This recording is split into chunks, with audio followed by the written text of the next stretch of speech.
there we go. Welcome back into another episode of Where the Game Lives On, the official podcast of the Missouri Sports Hall of Fame. I feel like it's been a lot longer than a week since we last released an episode, but date of release is Wednesday, May 8th. We've been busy. We've been busy around here at the Hall of Fame. A lot of people, the summertime, they start to kind of slow down a little bit. Teachers, they got the whole summer off. That's not the case for us. We've been busy. We've got May 19th. We've got an enshrinement coming up in Kansas City at Union Station. Several big names being inducted: Eric Hosmer, Betty Lennox, even a new Missouri sports legend that is being named, and also their bust being unveiled. That is the legitimate legend, Tom Watson, who is Missouri native himself. I don't know about you, but it's hot outside. It is toasty. We've had storms too here in Southwest Missouri around the Springfield area, but it's warm. It is starting to feel like summer for sure. And I don't know about you, but that definitely means the lake for me.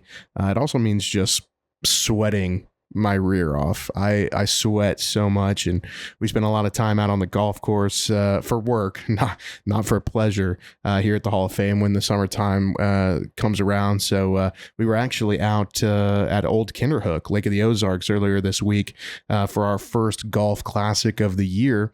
It was a beautiful day out there, despite some of the weather we've been facing. There were a lot of our good friends, sponsors of the Hall of Fame, who showed out, and we got to see some of our celebs there as well, which is always great to be able to, catch up with them and see how they've been. And now we're shifting gears, turning our heads to the next upcoming event here in a few weeks in Kansas City. So it's, full bore ahead on that. And we're very excited to get up there and recognize some very deserving individuals and also teams and programs as well. If you haven't noticed at this point, we've got another solo special coming to you today. I'm your host, Noah Tucker. We've done this before, just myself today, which maybe I like it. Maybe I don't, depends on who's asking.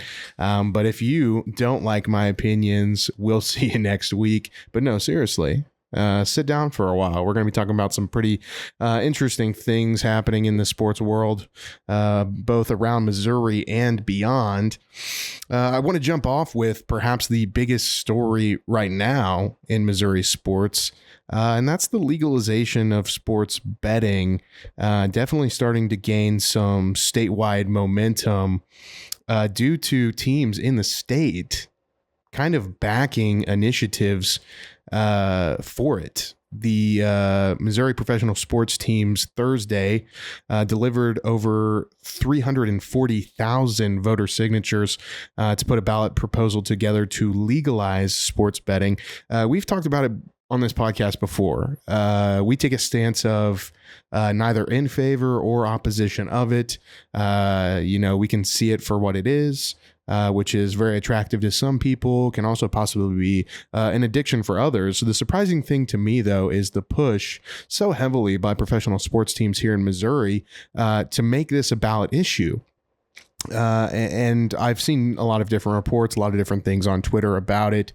I think really the stance they're taking is to just leave this in the hands of the voters, right? And I told you that number 340,000 is what they are thinking. That's what AP is reporting at this time. Republic Secretary of State Jay Ashcroft said now that they must validate that number, the number of signatures that they have, and that the campaign needs roughly 180,000 signatures to qualify for a ballot proposal. So it appears like they've well exceeded that. We will see. But it's just interesting. I think it's something the ball has started rolling on it. A total of 38 states and DC now allow some form of sports betting. and they allow it various ways. You can now do it online through apps, through different things like that. I think this is just one of those things where Missouri's now trying to attempt to just keep up with the Joneses, right? That's just the times that we're in right now. It's interesting to think that 20 years ago, we never would have thought sports gambling, it was like taboo, right? Who would have thought that it would even become a proposal or a discussion or a majority of states that have some form of legalized version of it, right? But that's what's been interesting to me, is that we've seen state teams, professional teams here in the state of Missouri that have kind of helped make a push for this. And so we'll see what it looks like going forward. Moving on to some other Missouri sports news. Really surprised that we have not talked about this yet. Mizzou Football, I'm sure you did not miss this, recently announced $250 million renovation to Memorial Stadium there, with a focus on the north end zone and concourse. I don't know if you saw the pictures. It was announced here, I don't know, in the last week, maybe two.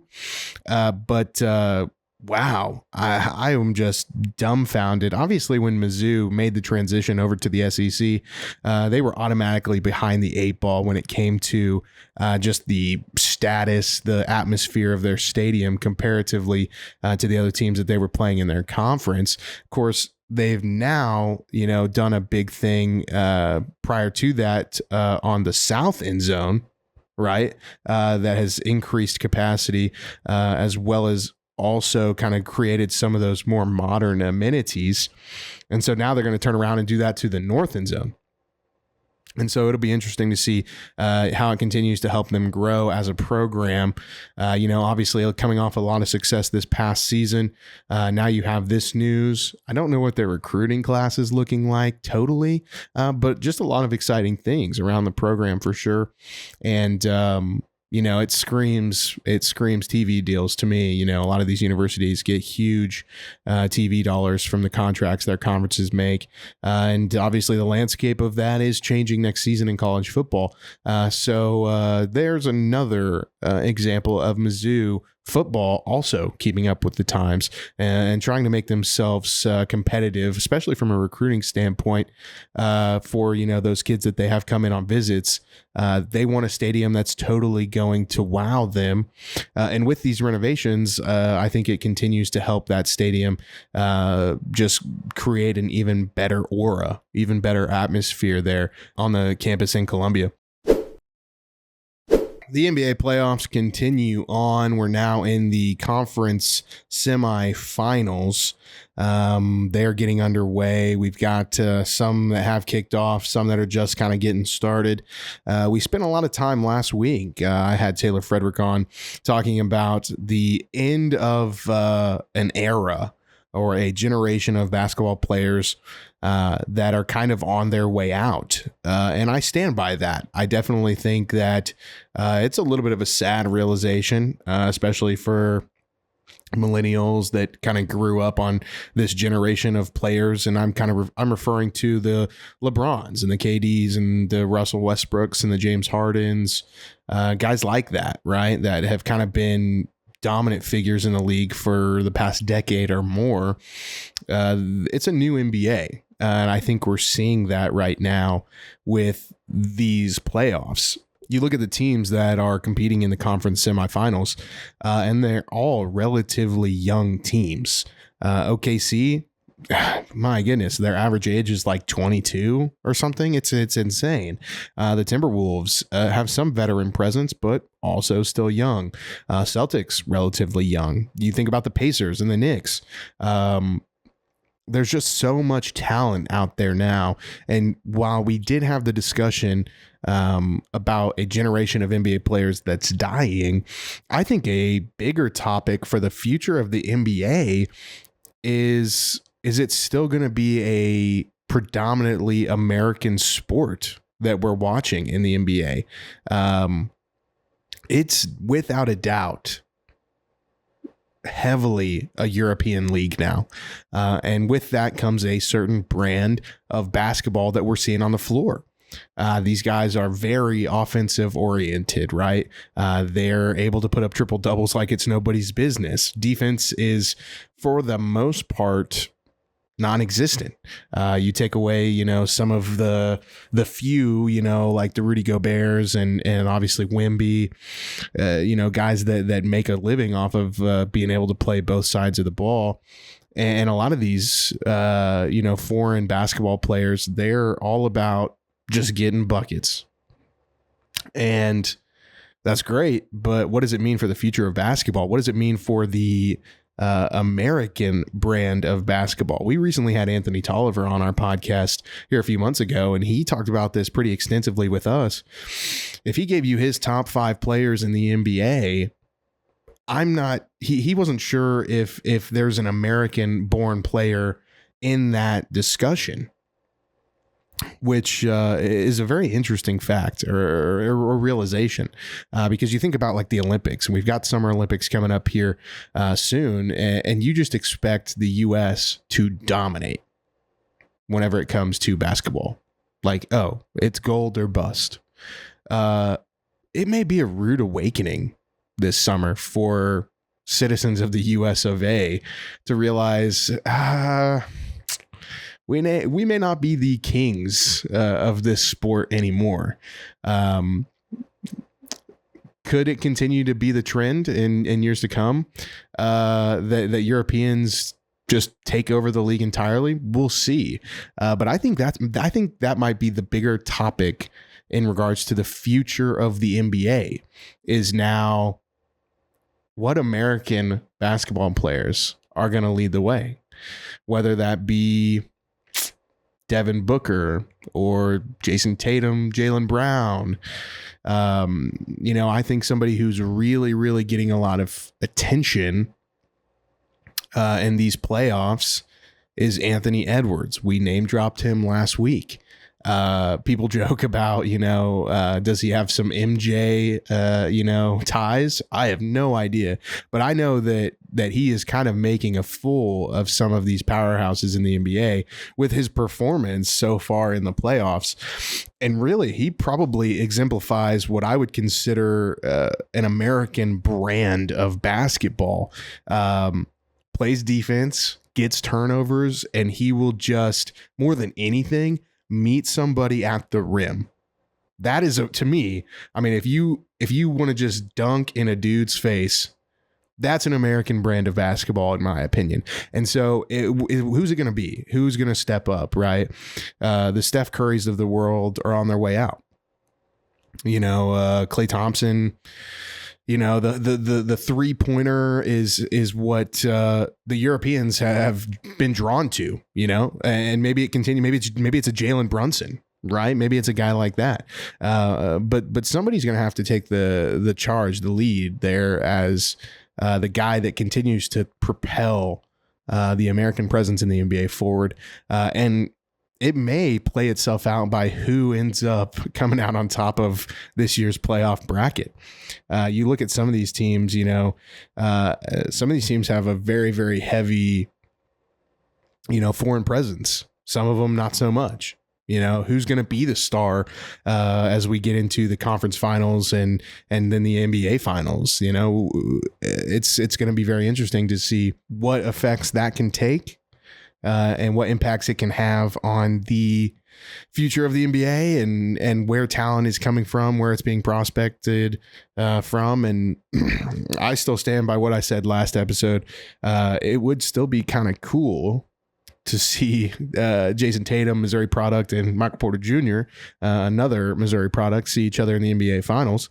But yeah, just a storyline to think about as we head into the end of the NBA postseason and just cement ourselves in summer sports. Moving right along, that it definitely wouldn't be a solo special episode here on Where the Game Lives On with myself if we weren't talking about America's pastime. I've always been a big baseball guy, lived and breathed it for so many years. and always try to slip some in whenever I know it's just going to be me, myself, and I. MLB is getting back into full swing, and storylines are definitely starting to develop. The St. Louis Cardinals are struggling mightily. Pitching's average, offense is almost non-existent. They're relying on veteran presence to definitely carry that, but you got to have some support beyond it, right? But hey, the Royals, on the other hand, your other baseball organization here in the state of Missouri, I think they could possibly, it's a stretch, I think they could possibly be developing into one of the year's best stories in the MLB. It's still very early, and we've been saying that every time we do a baseball update around here. But regardless, as the weeks pass, the Royals continue to keep up with the pace. They're in the American League Central. They're currently tied for second place in the division. I think they're only about 2.5 games back to the Guardians, who generally have their way, right, in that division. So they're showing that they're definitely going to be able to compete on a day in, day out basis, which I love. Absolutely. What better organization to have a great Cinderella type season in the MLB than the Royals, right? They're a young team. And I tell you what, looking at their social media team and the stuff that they're putting out there, it looks like they got a lot of dudes with just a ton of fire and can buy in. Obviously being led by the vet, Salvador Perez, and Bobby Witt Jr. continues to have a really, really solid start to the season. But they're getting some really good pitching as well. Seth Lugo, I don't know. I think I saw that he was 5-1 to start the season. Something like that, maybe a sub-2 something ERA. Having that there in your rotation just helps build confidence in your lineup. Whenever the offense knows that they don't have to put up 8 or 10 runs a game, it's crazy how all of a sudden they start doing that. Guys kind of relax, hitting's contagious, right? And we start to see those runs go across, and the wins start to rack up. Not to mention also Brady Singer, young prospect come up to the organization. He looks pretty solid as well. The question, without a doubt, is not that, do the Royals even have talent to compete? I think that has already been answered. It's just the fact that baseball, more so than any other sport, is a marathon, not a sprint. You got to play 162. You deal with rainouts, then you got to do the double headers. You get into the dog days of summer. It's got to take, a full roster that buys in for the entirety of the 162 games. But if you're asking me, as of right now, I have more faith in the Kansas City Royals to snag a wild card or win the division possibly than the St. Louis Cardinals. Yeah, but it's going to be exciting to see how things continue to shape up. We're going to be, following along with you, and we'll kind of break down every few weeks where they're at, what's going on. Can they continue to keep up the pace? Time will only tell, but maybe we're looking at another 2014 or 2015 season. Continuing with the baseball conversation, with Shohei Ohtani aside and all the stuff that's been going on there, I definitely think the biggest storyline to come out of the MLB early on here in the spring is the injuries. We recently saw the news break about Mike Trout, which was pretty devastating for anybody who's an avid baseball fan, given the body of work that he's put together year over year here for a while. But beyond that, the injuries, particularly among pitchers right now, is a huge concern in terms of the baseball world. Spencer Strider is going to be out for a while. Garrett Cole has not pitched. Shane Bieber's also hurt. You've got guys like Verlander and Scherzer, DeGrom, all big names that are very well known, have yet to pitch, coming back from injuries or trying to just rehab their way back. And it really kind of, raises some questions, right, about what's the problem stemming from, and how does the MLB address the issue? Is it going to be, something similar to what we see with the NFL trying to protect quarterbacks? Because the pitchers are definitely a key piece, to an organization's success. But if you ask me, and take it for whatever you think it's worth, I just think that this is a product of where the game of baseball has been going for quite some time.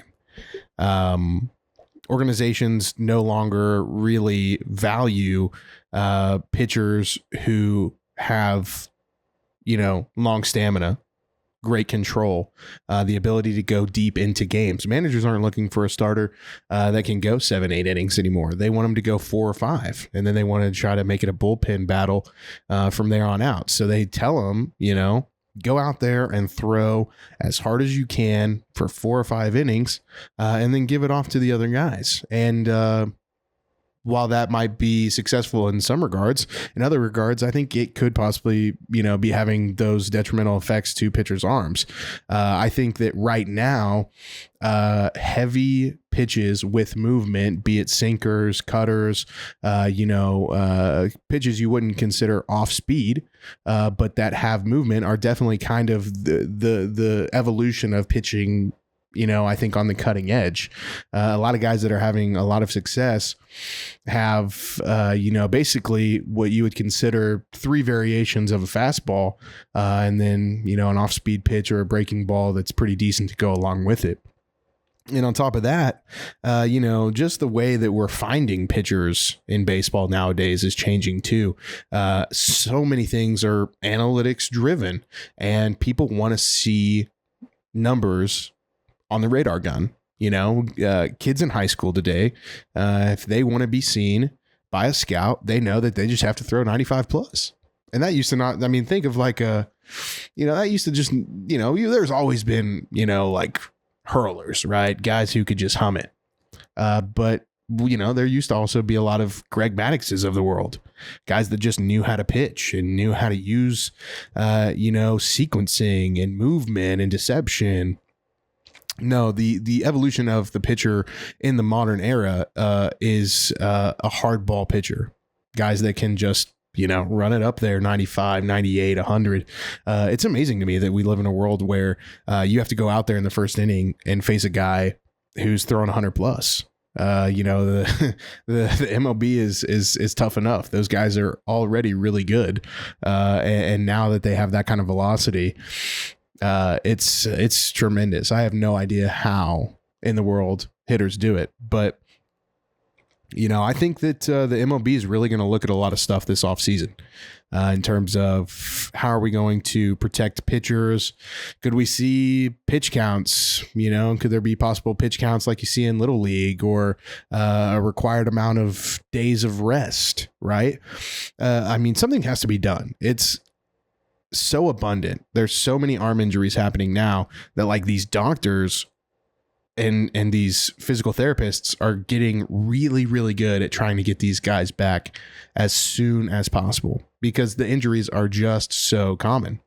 And so is that dealing with the type of training that these guys are doing? Is it more so the amount of throwing that they're doing?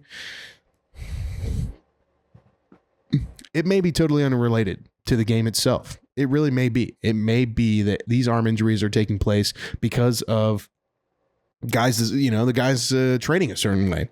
But I think that the MLB will be proactive in trying to address the issue to the best of their ability.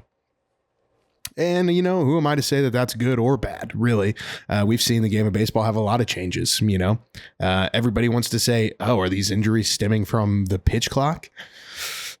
I don't think so. I think any good pitcher, in my opinion, has always wanted to work fast. The pitch clock just allows them to do that more easily now. So I don't think that is, aiding into the injuries that we're seeing.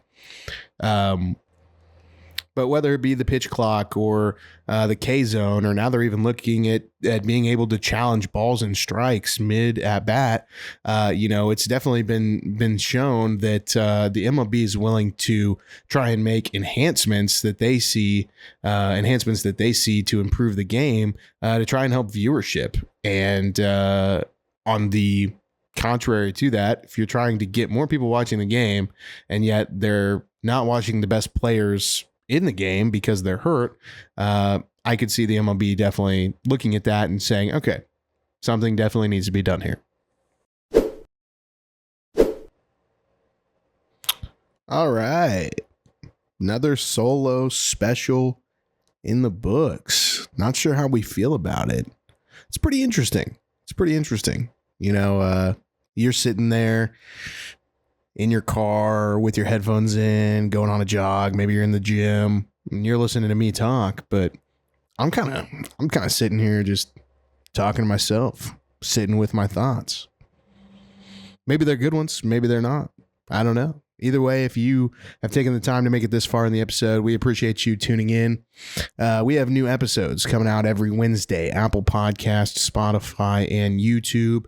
Be sure to follow us on social medias. We've always got stuff going on here at the Missouri Sports Hall of Fame. I mentioned the induction coming up, our enshrinement in Kansas City that happens annually. It's May 19th at Union Station. Tickets are still available, even though, man, they've been going like, what's the saying? They've been going like hotcakes. I don't know. I'm not sure. I can't remember what that saying is, but all the things going on here at the Hall of Fame, we try to keep you up to date across all our platforms. We're on Instagram, we're on Facebook, X, formerly known as Twitter, TikTok, YouTube. But back to the episode. Leave us a like, drop us a review, share it with our friends, and we'll see you next time on another episode of Where the Game Lives On.